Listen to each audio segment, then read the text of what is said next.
Hello there, welcome to Play Tennis Practice Yoga. My name is Margit Bannon, and today we'll be working on a posture called Figure Four, sometimes also called Thread the Needle.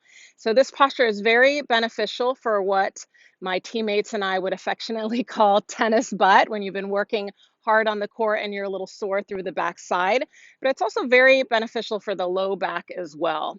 So for today's practice, I'd like you to have a yoga strap or something of this nature handy.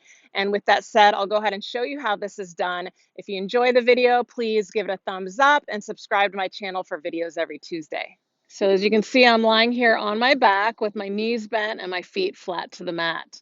I'm going to start by reaching my right leg up, and then I'm going to go ahead and bend the knee, hooking my heel just to the outside of my left knee.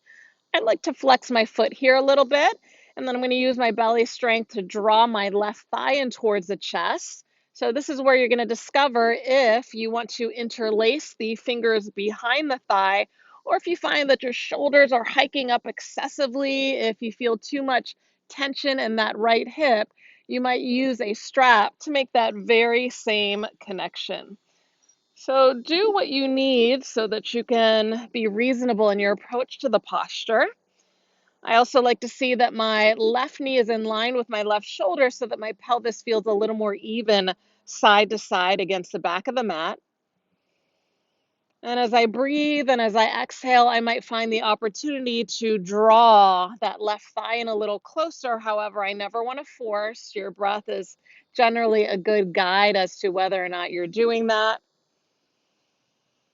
And you want to feel as if your exhalations are offering a release within that right leg, right hip, right buttocks area.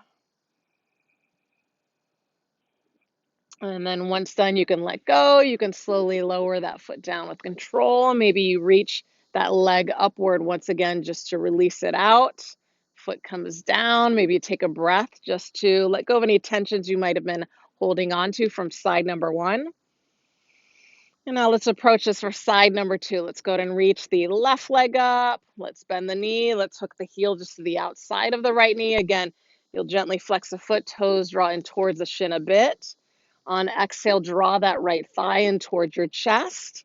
This might be a totally different experience on side number two. So do you want to interlace with fingers? If you're straining, let's go ahead and use that strap. And for me, it really depends on the day. And again, it's a gentle guiding of that right thigh in towards the chest if there's room to do that.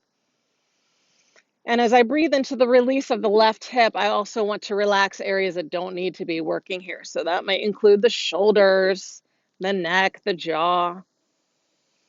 We become aware of all of these things as things get tough in our yoga postures, just as we do in life, or at least we hope that we become more aware.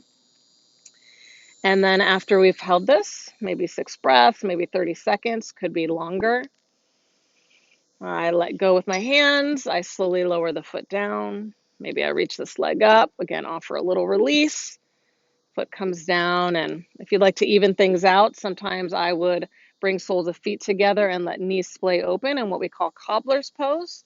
Or hugging knees into chest would also be a nice balancing pose just to balance things out side to side.